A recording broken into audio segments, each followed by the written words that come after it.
know what is what. Yeah, they're dead. They're all messed up. This is Cult of the Living Dead.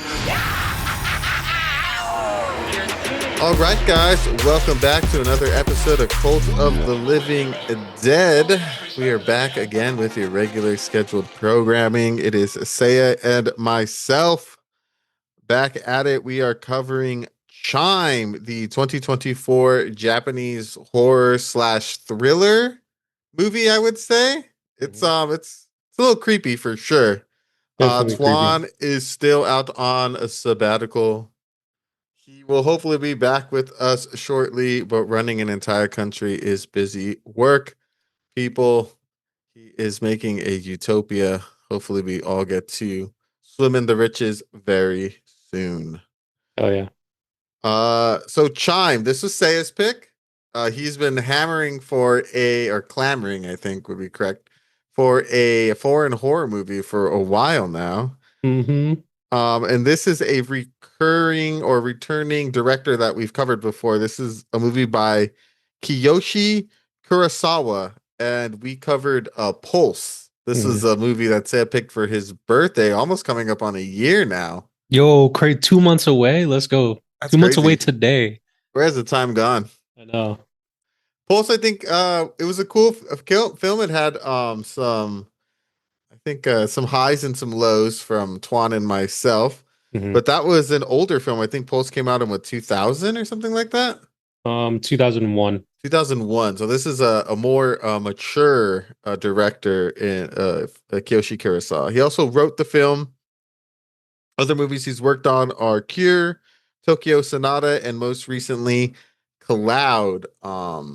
After watching Pulse, I will say, slight spoiler alert, I was like, this dude's like an okay director. But after watching this movie, I was like, I kind of want to watch some more of his stuff. Me too. Yeah, I remember being mildly disappointed. Like Pulse hit like that specific piece that I wanted, and it's literally that one scene of the creepy ghost like walking through. And so that was kind of in my brain about this one, but man, he has matured like a fine wine. I really like how this one was it's a short ride too. I think it's only like 45 minutes. 45 minutes. Yeah. It's quick. It's quick. Yeah. Yeah. But good though. It's like paced really well. Really solid for being a short horror film. Yes. Just wow. I was really impressed. I'm curious. What's the maximum length of a short film? Let's find out. Okay, so according this is Google Gemini, no free ads. Like summarization. Yeah. For a short film is usually determined as 40 minutes or less, including all the credits. This is a limit the Oscars set. So for the Oscars, it's 40 minutes. Okay. But some festivals allow up to 50 minutes. So I guess this movie is technically by Oscar standards longer than a short film, but by festival standards probably would be considered a short film. Yeah. Which I think is interesting because I haven't watched most short films I feel like I've seen in the past have been like between the like 10 to 20 minute range. Mm-hmm. Or Kung Fury's like 30 minutes. Yeah, Kung Fury is a good one. I think that's the last short film we covered. But I think I would put this movie more in the short film range. I would too. It definitely feels like that. It definitely feels like that. Or if you're a reader out there, this feels kind of more like a novella than it does as like a full on novel. Mm-hmm. Hell yeah. I'm trying to read more books this year. Yes, I just finished. I didn't read it, but I listened to the 5th book of the Dark Tower series. I just finished it today, and I'll probably be starting the 6th book tomorrow. Ooh, hell yeah! I'm reading a book called The Butcher and the Wren, written by one of the co-hosts of Morbid. Good. It's pretty solid so far. Yeah, free ad for them. If you don't know who Morbid is, definitely check them out. It's like a really good podcast. Check it out, guys. The book is really solid too. And if you But don't know The Dark Towers, it's by a little known quaint author by the name of Stephen King. just a little known famous guy. Check out some of his stuff. We've covered him on the on the pod multiple times. Hell yeah. All right, the music was by Takumi Watanabe. He worked on Genius Party, and he worked again with Kurosawa on Cloud. The cast stars Matsuo Yoshioka as Takuji Matsuko. I forget this, but in Japanese, the last name is the first name. Sometimes, like if they call someone like they all call him Matsuku in the movie, even Mhm. though I think his first name is Taguchi. Yeah. He was also in Cloud, which is cool. We have Seichi Kohinada as Tashio. He's been in a bunch of TV series, Japanese TV series that I don't know. Hana Amano as Akemi. She's also been in a bunch of TV shows, which is interesting because Ichiro Tashio, he goes by Tashio. I feel like in the movie, right? Yeah. Not Ichiro, but he's a guy. Yeah. And And Hana Akemi. Amano is Akemi Hishida, but she goes by they go call her Akemi. They don't call her Hishida. I wonder what that's all about. Interesting. I wonder if that's like a cultural It's got to be. got to be like a cultural standard, right? There was a Yeah. few things that I had questions about this movie that I felt like were maybe like a little bit more like culturally I don't understand why. Cultural difference. Yeah. Um but that's a good point out that you just noticed. And then we have Junpei Yasi as Sakuma. She was also in a bunch of TV shows. Koji Seki as Yashizawa. They were in Shin Godzilla. And Gilko as Hichio Tachibana. They were in Rental Family. So it's a pretty small cast. I feel like the only real like repeating main character is Matsuko. Yeah. And I guess towards the end, his family, but they get screen time, but they don't get a lot of lines. Hmm. Uh, which I found pretty interesting. Yeah. Definitely small cast and crew. I also this movie only really takes place in his home and in the school. Hmm. And so it's small, but Very intimate. the cinematography for it though makes So good. it feel large, like really good. I don't know if you listed the cinematographer, I did not. Do you have their name? Kochi Furiyawa. I may have messed that up, and I'm sorry if I did. Um, but the shots in this were really fucking great. There's one shot in particular that I'm thinking of when later on after he deals with a chemi, he is walking back across a bridge and it follows him. I think it might have been like a drone shot, but it like almost like follows him out onto the bridge. He's walking and then he starts running and it's just one consistent shot. And it's so beautifully done that you get like the wide shot of like the outside even, and it's gorgeous even though he just committed like this horrible act. Hmm. I thought that was so well done. I just looked it up right now too because I was just like, yeah, like humble brag. I've been to Tokyo and I'm like, it's a massive city. It's massive. Mhm. So I was like, where the fuck did he bury this chick? Right. Mhm. Mhm. And the movie does take place in Tokyo. I double checked. Mhm. So he must have drove out pretty far out in order to bury her Very because Tokyo does have some like green spaces. Kind of think of like if you're an LA resident, like a Griffith Park, okay. like big ass parks, but Yeah, not with like a whole running river going through it. So crazy. that part was crazy. Beautiful cinematography. It made me want to go back to Japan so badly. Yeah, take me with you when you go. It's a beautiful place, amazing. Yeah, Everyone, if you have the chance to visit other countries, do it. Doesn't have to necessarily be Japan, but see the world. All right, let's get through the synopsis because we sounds like we're aching to get into the movie, and then we'll start breaking it down. Yep. All right, so set in an everyday space of a culinary classroom, Chime follows Matsuka, a cooking instructor whose controlled life begins to fracture after a troubled student claims he hears a mysterious metallic chime. The student insists the sound is controlling him, turning his mind into something mechanical, something no longer fully human. After a shocking act of self destruction in class, the sound seems to linger, not just as trauma, but as something contagious. Matsuka's calm routines at work and home begin to distort. Domestic silence becomes hostility. Conversations lose their warmth. Every empty hallway and unanswered doorbell feels changed with an invisible menace. The fool never fully explains whether the chime is supernatural, psychological, or simply the sound of repression finally breaking open. Hell yeah. That's the when the chime kicks in, dude. Not to jump too far ahead. That shit hurt. Yeah. I had like my speakers blaring. I'm watching this. It was like middle of the day, so I'm like, fuck it. Nobody's home. Mhm. And I was like, yo, this is loud as fuck. Like, I'm like, I gotta lower the volume on this shit. Like that, this would drive someone crazy. Yeah. I texted Aristotle because we had talked about undertone. And I was like, brother, like this reminds me, like the sound design in this movie reminds me of Undertone because it's such a sound heavy movie. Even in the beginning, like after, no, before, what's the student's name again?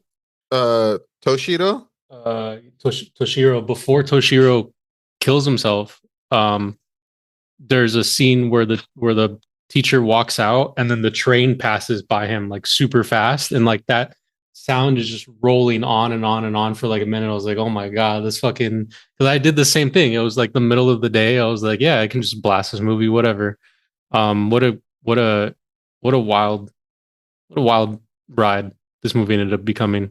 And I Yeah. like that it was also like sound heavy too, considering that we had just seen Undertone. Dude, that's what I love about this movie. It's like there's a lot of like ambient scenes where like it's kind of quiet, or it's like the teacher just like Matsuko just like kind of pacing around or like thinking, and you could just hear everything. Like Everything. when his wife's like putting the cans into like the recycling bins, Yeah. and it sounds really loud when she's doing it, and then it goes from his perspective, and it's just like a just like a rattle of cans, but it's the sound of the cans are making is different from when she's there, Yeah. and you could just feel like the level of irritation, like because it's a repeating scene, it happens a couple times. Mhm. I was like, damn, dude, these fucking people love to fucking pound. Like, holy shit, they got like aluminum cans on deck. It's so many fucking cans, dude. It was crazy. Like 3 bags of cans each day. Kind of nuts. I was curious too. I'm like, is this supposed to like signify like time? Mhm. Like each 3 bags of cans signifies like a week has passed or something, or like a couple days? Because like, who's drinking that many drinks? Yeah. That's, But then we find at the end that the wife actually just like was like a hoarder, I guess, because they just had a whole room that just had a bunch of junk in it. mhm. So I wonder Yeah. if she was just hoarding cans. Maybe she just been like kind of slowly throwing them out. I don't know. She was kind of odd. Like I don't know if you noticed. The first time she does the cans, she just gets up in the middle of dinner to just go like recycle cans. That was a piece that I had a question of in like in terms of culturally, like do people just get up and do that and like I go do don't. stuff? Like if they like don't, they're like, oh fuck, I forgot I got to do the cans, and then they just got up, or was it a response to like the son laughing at the dad because the dad was like, are you doing good? Or you like you joined a new club? Is that going good? And the son was like, yeah. And he's like, okay, just don't get too lost in that. And then the son laughs at him almost like he's like making fun of him in a way because he knows that his dad is like lost in the sauce of being like this amazing chef. Was Mhm. that a response to that? Or like I didn't get that, but there's like so much weird stuff that happens in this And that movie. laugh was so creepy. It was, yeah. It was a really weird laugh. I actually I saw it here on my computer, and I don't really do this too often, but I rewinded scenes to try to look at the people to fully understand like what was going on. Cause like that I was really trying to see like was she pissed off and and then she got up. It kind of looked like the mom like that laugh might have signaled to her like, oh yeah, I got to do the cans, like I don't know, like that's what it looked like to me. It was so weird. It was like a trigger. Yeah. Interesting. Yeah. Such a weird ride. It was an interesting ride, dude. I wonder. I wonder if because I was trying to point out too, like times when the chime kicked in, and I don't Mhm. think the chime kicked in at that part, did it? Nah, the chime doesn't kick in until you don't really hear it until like the end, basically. I think you hear it after Oh, Toshido kills himself. yeah, You hear it for the first time. you hear for the first time that time, and then I don't think we don't fully hear it again until after. Yeah, and then when you hear it the first time after Toshido kills himself, it's like really low. Yeah, like in the distance, like Yeah, really it's far. like because he's kind of like Matsuko's like kind of paused and he's like, "Do I hear something?" Yeah. And then as the audience, you're like, "Oh yeah, I hear like a low like humming ring sound." Hmm. But like you said, at the same time, you could hear or notice like when the train's passing by because you'll get those like flashes of light. Yeah. That kind of reminded me of Pulse a little bit Hmm. happening, and I was like, "Oh, is that a signifier that shit's going down?" Hmm.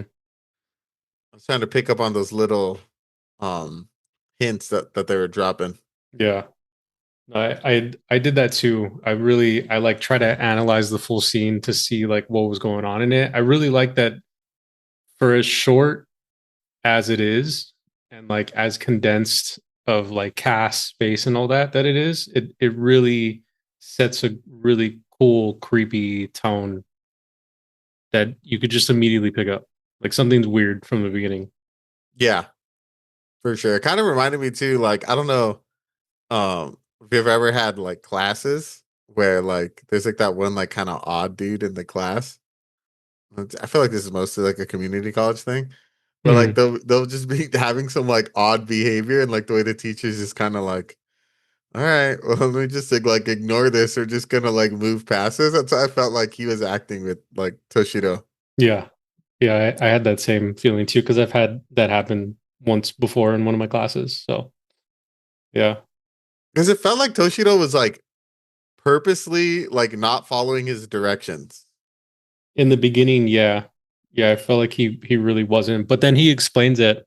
He's only in there because he was trying to what did he say? He was like, He wants a distraction. I'm trying to distract myself. And then you realize that he's been hearing this chime the whole time. And so like that's fucking up his brain. And so he's trying to like do other stuff to like calm himself down. Didn't work. Definitely didn't work. It did not. It did Yeah. not. The what'd you think of the unaliving scene?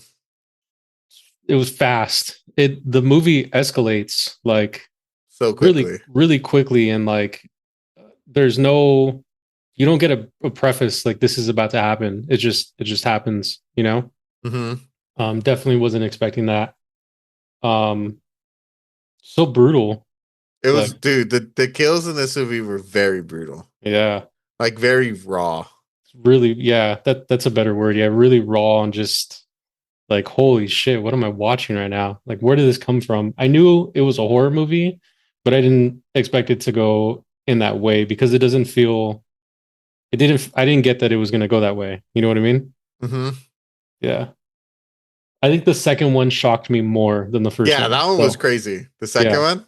yeah, Let's stick with uh Toshido for a second. yeah.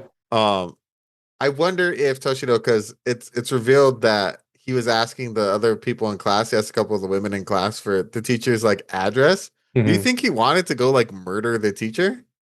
I think that may have been a potential. Yeah. I feel like the violence in this movie almost feels like Random? like random and like senseless. Like you don't Yeah. like there's no point in it really. But I feel like the point is it almost to me felt kind of similar to like It Follows where it's like a one thing and it hit and it attacks someone and then that person goes to another person, you know what I mean? Like it's like a chain of like violence. I Yeah. almost felt like it was like kind of in that same aspect where like it just kind of continues. But it definitely it was hard. It felt like it was like random. I didn't know what was going on. And so I think potentially, yeah, I think he was gonna go after the teacher. And that happened after he asked the teacher, he was like, "Do you hear that chime?" And then the professor's like, "No." Like he really like tries to listen, but it almost felt in a way like he was making fun of him in that same conversation. You know what I mean?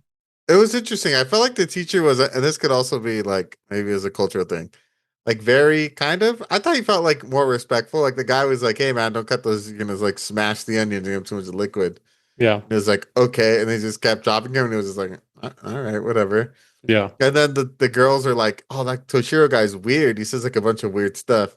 He's like, he's an odd character, but other than that, he seems fine." And they're like, "Do Yeah. you really think so?" He's like, "I don't have a problem with them." Yeah. And then that very next day is when he like unalives himself. I do think that the professor and Toshiro were similar.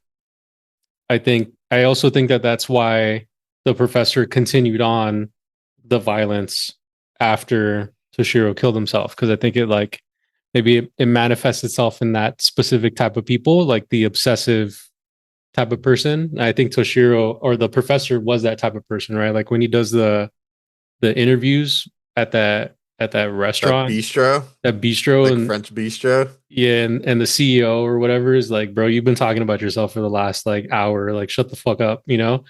I think it's that same kind of thing. Like those people kind of find each other, and so they were cool with each other. But I don't know. I also felt in that moment, and maybe it was just because we don't fully understand the scope of like what the chime is. It almost feels like we're watching it from Toshiro's point of view, and the professor does kind of just seem like, oh, sure, buddy. Like, yeah, you hear something. I don't really hear it. So let's just continue working, you know? Yep, I think it might have been like just misconstrued info. I could see that. What about the chime? Do you think it's supernatural? That's hard. I think the way I thought about it was really kind of more like It Follows or like Smile, where it's like this yeah, like a supernatural kind of force that It, forces you to commit violence. or like what's the other one? The signal, Oh, the wait, was that the one where where the static comes through the TV and it makes at, people crazy. yo, that was a crazy movie. I haven't That seen was that a in so that long. was a crazy movie. Um Shout out like old school Netflix streaming. yeah. Um Damn, maybe. Well, it didn't affect everyone, you know what I mean? It only affected like specific people because there was only we only see Toshiro, the professor, and then that random guy in the restaurant that tries to murder the random woman And I think the wife. and potentially the wife, but we don't really know like So this is according to the wiki, and I did pause and rewind this to see if this happened, but apparently the wife hangs herself at the end. what? If you I look at if you look at the when he opens the door and you look at the lights like that's coming through the doorway, it looks like there's like feet dangling. oh shit. But according to Wikipedia, the movie ends with him opening the door and seeing that his wife hung herself, and then he just like closed the door. Oh damn. I'm gonna go back and rewatch that. I didn't catch that. I know, because I was, I did the watch and I'm like, let me look for see if there's any interesting facts on the movie. Yeah. So I was like, always read the wiki after, Yeah. and it says like for the plot breakdown. I was like, oh, let me read the plot breakdown. Let me see if like, because sometimes it'll say like the director's intent was for it to be supernatural or not. Mm, And then it read at the end, it says like, oh yeah, and then like the movie ends with him walking through the door and seeing his wife hung himself, and then like he closes the door and then credits roll. And I was like, what? She hung herself? And then like I like rewatched the ending like three more times. And yeah. I couldn't really tell, but I'm like, okay, if you look, the door's open, there's light shining through, and you do see like that, like spread, like looks like leg spread, like that's what the silhouette looks like. But it Mm, wasn't moving, which I feel like is usually a dead giveaway of someone that's hung themselves in movies. yeah. But apparently, yeah, she hung herself. That's like the Damn. final death of the movie. Damn, that's crazy. And seeing it, knowing that, and then like referencing like how their marriage was, I Mhm. don't think they talked to each other like one time Yeah, it's like in the beginning, they when he really, tells her about the interview. yeah, yeah, that's pretty much it. He doesn't even after he does the second interview, after the kid kills himself, he doesn't even mention that that kid killed himself. Like they don't have, there's no like real communication between them whatsoever. No, it's a pretty stale marriage. Yeah, I like that this movie like blends like the casual. mundane life of people with like extreme violence and like horror, like that. Like this dude was just literally just talking about his job interview, but he witnessed someone kill themselves in his class, and like this just doesn't like it's not there for And then him, the very next day, he goes back to that same place. It feels like. Yeah, he did, and then I think the next day is when he kills the other student, right? Yeah, talk about the second killing. Yeah, that was that one like As this is with a chemi. that one actually like I was like, oh, like it triggered like a full response for me because it flips like his switch from normal professor to like murderer just happens. It caught me off guard. Same. Yeah. I thought a chemi was going to be the creepy one. I did too, because she was talking about like the chicken and like how it was weird. Like I thought she was gonna do something. Because what does she say? She's like, it feels wrong, like cutting up the chicken when it's come to this point, like it's not Yeah. alive anymore. Yeah. There's So it's no like, oh, point. she only wants to cut up a chicken if she has to like kill it first. I'm like, oh, this chick's like fucking edgy. Yeah. And then like he's like, all right, and just boom, right in the fucking back. Mm-hmm. It's crazy. He's so calm as he does it too, which was also, I think, really like jarring because I didn't expect that at all. He's a psycho. I think it's one thing that I did appreciate this about this. We both listened to last pod, and then I know you listened to that other like true crime. Is it Mhm. true crime? The one that wrote the book? Morbid. The true crime podcast? Yeah. Yeah. Like it's often described in those when they cover like killers. But Mhm. like when you kill somebody with a knife when you stab them, it's not like a quick death. Yeah. Like usually when you stab somebody, you got to stab them like a gang of times, unless you like hit a vital organ or something. Yeah. But most times it's like not a quick death. And Mhm. like when he killed Akemi, like he stabs her twice in the back with a chef's knife. It's like a good like 11-inch, 10-inch chef's knife. Mhm. And then he like chases her around the restaurant or the classroom and then stabs her like 6 more times before she finally dies. Yeah. Because even when he's on top of her stabbing her and then he He's still gets off, moving. she's like crawling away. And I Mhm. think he like stabs her in the neck or something and it like kind of ends it. Yeah, it was brutal. It's a brutal, it's like a good like 3-4 minute Mhm. murder scene. It's pretty brutal. Yeah. And I think it's quiet the whole time, except Yeah, it's all for you can hear is her like screaming and like trying to like run away and throw shit. yeah, which I think we talk about it. We've talked about it with other movies, but I appreciate when a movie doesn't add sound to stuff and just lets the scene do the talking. Even though this movie is such a sound intensive movie, they remove all noise except for that in that moment, which was I thought like a really powerful move because it gives it so much more impact. Mm-hmm. Um, yeah, the scene almost feels like it drags out, but it's like it's brutal. It's super brutal. Yeah, It is it was a shock for sure. Because I was like, 100%. oh, is this dude gonna get like haunted or like he's gonna go crazy? But I was Hmm. kind of thinking like coming from Pulse, it's gonna be something similar to that. Hmm. It's like, nah, I guess like he's possessed because he heard the chime like once he went back before he talked to that detective, right? Like the Yeah, first time after the first death. yeah. And then it's just like he had that interaction with his family, and then it's the next day, and then he murders the Akemi chick. Hmm. I think it just like yeah it he just shifts like so fast and it's like so unexpected. Like that's what made me think of this movie almost similar to like It Follows or like a Smile is that like once it has you once it's attached itself to you like that's kind of it, like you're stuck in it. What a wild fucking scene. That was crazy. And then, like you said, the cinematography of when he disposes the body. That was a really nice shot to after all of that, it's really cool like wide angle just nature shot. That was really dope. But he's also struggling with it because I think he starts running at that point in time, right? So he's like almost freaking out, but like not at the same time. Yeah, that was curious. I was like, is he struggling with it or Because he does just start like booking it, Mm-hmm. like at one point. Like Forrest Gump style, he just starts running. I feel Just like that's the runs. I feel like that was the adrenaline, like maybe like kind of leaving his body, so he starts like freaking out after everything had happened. I I was do think. Googling. Go ahead. Go ahead. No, I you was go. Googling real quick because something that struck me is like most people in Tokyo like take the subway, Mm-hmm. but he had a car. He So I was does have like, a is it car. expensive to have a car in Japan? And apparently it can be. You can spend up to like $700 A month? a month on parking fees, inspections, tolls, and taxes. What the fuck?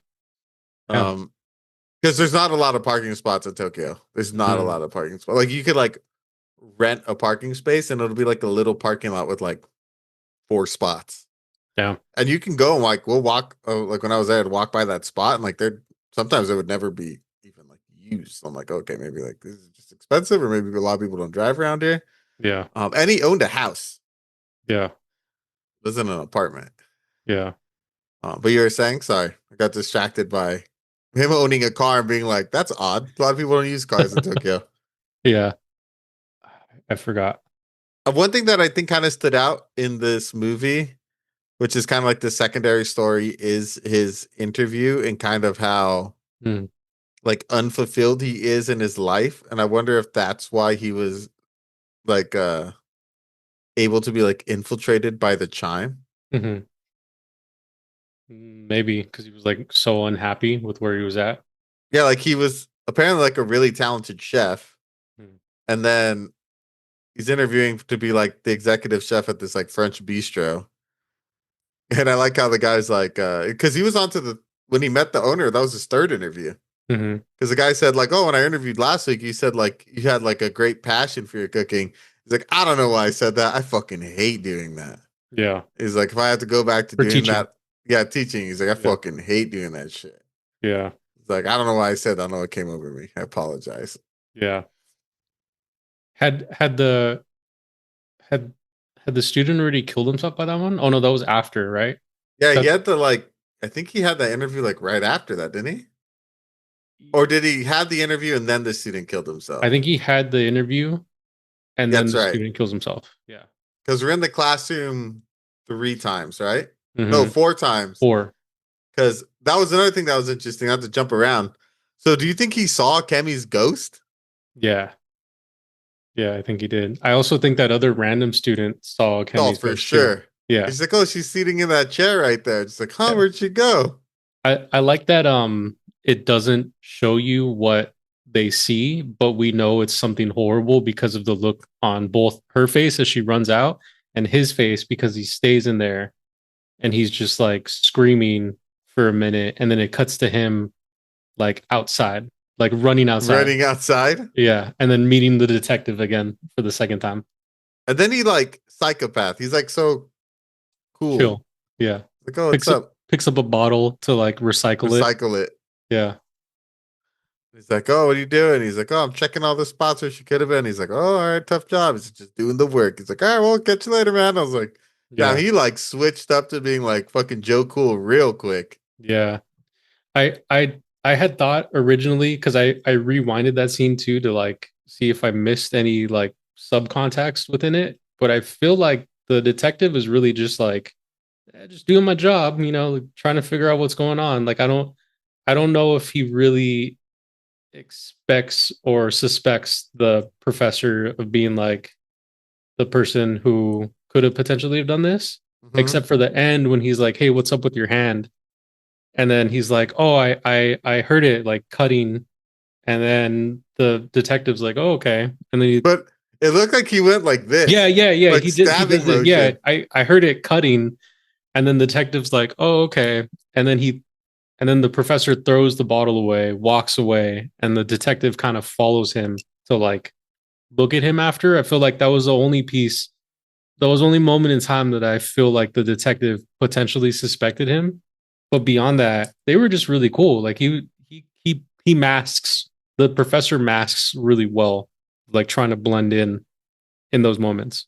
Sociopath. I mean, then I think Yeah. that's what it's trying to tell us, right? Because then following that, we get him Going home. going home. And then we see the next time we see him is when he's having the interview and we learn like, dude, you just talked about yourself for like a fucking hour. Oh yeah. Sorry. I think he goes from there to the interview. And then the final piece is the interaction with his son, the mom, and then the final chime that we hear.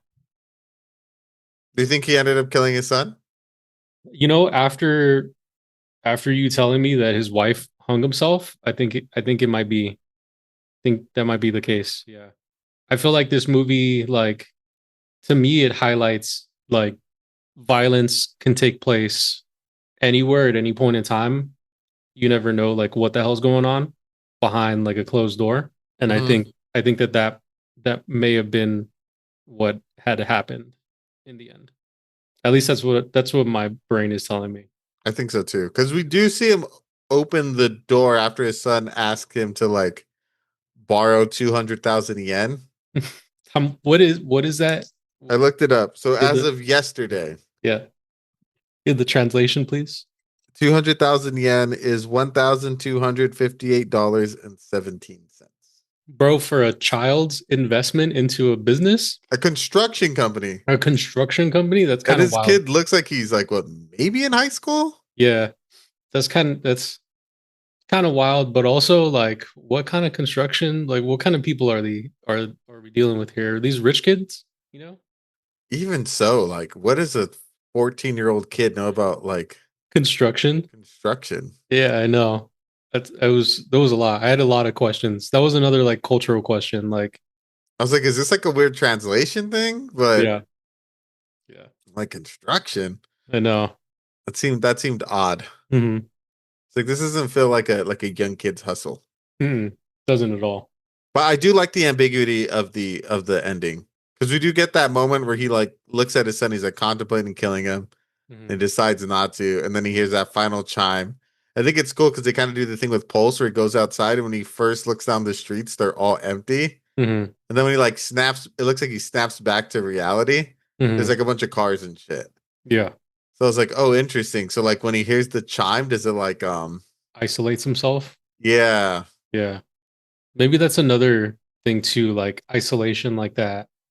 Like another like um point of the movie is like isolation can cause you to hear chimes and to start brutally help hurting people, you know? Yeah, because I feel like well, I don't know. Is he a family annihilator if the wife hung herself? I guess maybe. Or he's Why just a did why did the spree wife killer? hang herself? You know what I mean? Like did she do that because she was so neglected? Would you consider that Maybe. would you consider that a family annihilator then if he like wasn't paying attention to his wife enough to cause her to kill herself? No, because if she was like, I don't know. I don't want to put that all on him, but like could That's have been true. other factors. Yeah. But I definitely think his lack of neglect played a role. Yeah. Let's call him Sure. adjacent. He's a family annihilator adjacent. Adjacent, yeah. Yeah. If we didn't really touch on it, but I do think what the movie does really well is how it blends psychological with supernatural horror. Because we know, like with the Akemi thing, he sees something. Him and the Hmm. other girl Hmm. sees something, and they freak the fuck out. But Hmm. then when he's in the restaurant and that guy just randomly picks up a knife and tries to stab another like patron, Hmm. and he has to be wrestled down by three people, but that just seemingly happens out of nowhere. But it feels like kind of like with Pulse, so like the chime spreading and infecting like people who Others. have the chime can infect people around them. Yeah. That was interesting because it was just like, okay, like so there is something going on here. Hmm. Or is there? But I don't know. I feel like it is supernatural. What do you think? Yeah, I thought that too. I thought that there's something bigger that's happening in the city, and like people are beginning to kind of mildly lose it. But I think to me, I took that as like what he was trying to say just about violence in general around the world is that it's like always happening, even for strangers, and we just kind of get a glimpse in this moment of time where it's going on, you know? Mm-hmm. So that woman that was being attacked, that was um almost stabbed, she was so calm for her like she didn't scream or anything like that. She just kind of like got up and like slowly walked away from the whole situation. Bro, I would have been fucking yelling like, "What the hell is going on? What are you doing to Yeah, me?" You right. know, like yeah, It was odd. it was odd for sure. Yeah, but violence violence is just everywhere throughout this whole movie. Pretty wild. I really enjoyed this type of, I guess, horror. I don't know if it's more Hmm. horror or thriller, but I do like the ambiguity of it. Hmm. And kind of it leaves you with just enough of questions to like kind of want more. Hmm. But I felt like it really it ends on a nice note. Yeah, I agree, 100%. This is my type of horror that it's like a little weird. Um, yeah, I agree. Was there anything else in the movie that you wanted to touch on? Mm. Mm. We kind of went through all the major plot points. It's a very short movie. It's 45 minutes with like 5 minutes being credits. Yeah, it's a quick Um, ride for sure. very quick. There doesn't oh, I guess I can say that in my review. But yeah, The quick. whole movie was filmed in 5 days, which is interesting.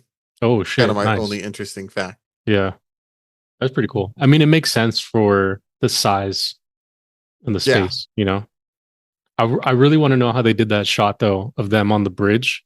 That had to be a drone shot. Like, there's no it way. had to be. Yeah, because that was so cool. Like, so well done of just catching him walking up after he buried the body, walking onto the bridge, and then just start booking it full speed. I thought that was And then the way it pans out too, I'm like, now that's a long ass bridge. that scene was, I think it's like a minute 30, like almost like 2 minutes of just pure him walking and breathing. Thought that was especially after the horrific violence that just happened before that. I was like, whoa, this is nice. Yeah, it was cool. Yeah. They did a good job too of making him look all sweaty too after he like buried a body. Yeah. Like you could see the like sweat circles and look like he'd been through some shit. Wouldn't I feel like that's a plot hole, but wouldn't he have gotten home and then his family would have been like, bro, what the fuck is wrong with you? Because like the last time he got home, his wife was like, "Hey, you want dinner?" Like she was there immediately. You know what I mean? Yeah. I feel like that's a mild plot hole. But then I think the next time we see them is in the morning after when Yeah, the they're having son goes to breakfast. school and it's real casual. I guess he was able to get in and not be noticed. Or maybe he went back to the restaurant and cleaned up. Oh, maybe. Yeah. All right. Well, on that note, let's get on to our reviews. This was Saya's pick. Yep. So this movie actually doesn't have a Rotten Tomato score, which I found interesting. But IMDb gives it a 6.4 and it has a 3.6 out of 5 on Letterbox. Saya, take it away. This movie was actually like a sleeper hit for me. I really enjoyed it. I'm gonna say I give this an A. It's short. It's to the point. It the tone of the movie you kind of pick up like immediately. It's creepy. It's a little weird. It's dark. This when I asked for foreign horror, like this is a perfect example of foreign horror that I like.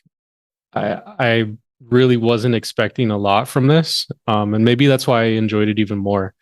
That because Pulse like didn't it hit, but it didn't hit the way I wanted it to hit. Whereas this one, I feel like Kurosawa has had some time to like to steep and to become like a better fucking better like what he does, and I think that this was just really solid. I want to see more Kurosawa stuff, like more like current Kurosawa stuff. I think that'd be really cool. Cinematography in this is really great. Music and sound design in this like hits really well too. They also remove all the sound at certain points in time to make it just really impactful. This is definitely another like sound heavy movie. It is definitely violent, so be warned of that if you're not into like hard violence. Just be aware. I do, however, still recommend this movie for just being like such a short ride. I feel like the 45 minutes does its job. Like it hits on all the places that it needs to go. And like Dale said, it does end in a little bit of ambiguity, but I think it's enough to not like there are movies that sometimes end like too ambiguous and then you're like, well fuck, like what did that whole movie like was what was the purpose of that whole movie? You know what I mean? I don't think that this one does it. This one ends with like the perfect amount of ambiguity where it's like, okay, like I get it. There's something like weird going on. I want more. This one left me leaving more, wanting more. So yeah, that's gonna be an A for me for Chime. Nice. Hey, this was a surprise sleeper hit for me as well. I'm not as high as you. I gave it an A minus. Ooh, still an A. Yeah, it was cool. I actually really enjoyed this movie. I kind of like was teetering between a B plus A minus, but I think I'm more in the A minus range the more we talked about it. Like it's a good short film, little novella, like 44 minutes. It goes by like not super fast, but not slow either. It's just like it's just the right amount of time. Like Yeah. the amount of time we get to build with this character and the character development we see with him, the little like tidbits that the director gives us to show that this dude's kind of a psycho with like the way he can kind of just brush off all this heinous shit that he sees. And now he's such a sociopath and all he does is talk about himself is was really good. The cinematography, amazing in this movie. The sound design, great. The acting, although the dialogue was like pretty minimal, also very good. The main guy, Matsuo Yoshioka as the teacher, his facial expressions were so good. Like his body acting was great in this movie. I definitely highly recommend this film if you're like not sure if like you want to get into foreign horror or like Japanese horror. I feel like this one is a good entry point. It's 44 minutes. It's a short movie. And it does a pretty good example of like what you get in Japanese film. You usually get great cinematography, you usually get great sound design, and you get all that here. It's starkly different from Pulse, Hmm. but although it's more grounded, it to me it wasn't necessarily scary, but it kept me on like the edge of my seat the whole time, being like, "Yo, what's gonna happen next?" It would have been cool. I'd be curious to see this movie maybe expanded upon a little bit because like the detective's in there, so we know eventually he would have got caught. Maybe would have been cool to see that little cat and mouse game between him and the detective. But even without it, it was still a really good movie. I'd highly recommend it to people. A minus. Kurosawa, definitely want to check out some more of his stuff. Probably put some more on the wheel because he definitely redeemed himself in my book for sure. Hell yeah. I'm glad because I feel like sometimes we'll watch a movie and it'll be like he has other movies and we'll be like nah it's just didn't hit as well. But this guy's been in it for a minute too, And he's kind of um one of the like big names in Japanese horror horror, yeah. because there's So him. There's was it Tetsuo the Iron Man creator's another one. mhm, The guy who did The Grudge and mhm. Ringu because he comes from that era of Japanese horror. This is like so starkly different from that, Yeah. which is Yeah, it is. interesting because like When Pulse is hardcore supernatural horror. Yeah. This one I feel like teeters on like it walks like a really fine line of like reality and potential like paranormal shit, which is really Yeah, cool. it feels real. Yeah, yeah, it really feels real. Because at the end of the day, realistically, that chime could have literally just been this dude's brain just fucking popping off because he witnessed someone kill themselves, you know? Yeah, it could have been the train that is constantly passing by. You see the train. It could have Yeah, just been squeaking from the wheels because the train needs to be maintenance. It could have been a lot of shit. could have been a lot, but I love that it's so ambiguous that it's like, fuck, is this really going on? You know? Yeah, That's it's great. such a good ride. I feel like it leaves enough information to argue either point. Yeah, for sure. So yeah, highly recommend it. A from Seiya, A minus for myself. I already added Cloud. I'm just gonna throw Serpent's Path on there just because they all came out in the same year. I'm curious Okay. as to how different of a film they are. Yeah, I'm down. Okay. All right, guys. Well, it is my time. It is my turn to pick a movie on the wheel. So we added two new movies to the rotation. We have Cloud and Serpent's Path, two more films from Kurosawa that interested to check out. They came out the same year as Chime in 2024. So I'm curious to see if they're different, similar, where the director was going with these three films. So there's a trilogy of sorts. I don't know. Who knows? But if you're a first time listener, the way the wheel works, we spin the wheel. You can either pick a movie, spin again, or if there's something you really want to watch, you can choose a movie. The only rules are you can't pick Ed Wood or a David Lynch film. And if it lands on either of those, you have to stick with it. Say, what are you going with this week? What are you hoping for? I think I want to finish out the universe. A Lynch movie? Yeah, I want to finish out the Lynchiverse. Give me a Lynch. A Lynch movie. I still want an action movie. Give me an action movie. Hell yeah. All right, let's see what we get. I'm hoping for an action movie. Let's see. That'd be so funny if it is Holy Mountain again. Like it's just like destined to be Holy Mountain. Save the Green Planet or 2001 2001 Space Odyssey. Yo. I'm down. I've never seen this movie. Yo. Nice. I think the first time I saw it was at the Egyptian Theater. They were doing like a special screening of it, and they had the actor that was in the movie like actually there, like doing meet and greet. It was pretty cool. Hell yeah. Yeah. 2001 A Space Odyssey. I'm excited. This is I love movies, especially I like a good classic, and I feel like this is one of those classics that never seen. That's crazy. I know and I love sci-fi. Yeah. So it is kind of insane. I've never seen this movie. This is a true classic. When did it come out? In 1968. This is by what's his name, right? Stanley Kubrick. Yeah, it's a Stanley Kubrick movie. Yeah. Kubrick is a goat. He's the same one who did The Shining, right? Yeah, Shining. And Full Metal Jacket. Yeah. I have the DVD of this too. There's probably a 4K remaster out there though. Oh, definitely. Yeah, that's probably like really, ultra Blu-ray. Yeah, it'd be beautiful to watch. I'm very excited to watch this movie. I'm gonna watch this movie at night with all the lights turned off. Oh yeah. All right, guys. Well, the wheel has spoken. We are watching 1968's 2001 A Space Odyssey, regarded as a revolutionary sci-fi movie and one of the greatest sci-fi movies, and on a lot of top 100 movie lists you should watch before you die.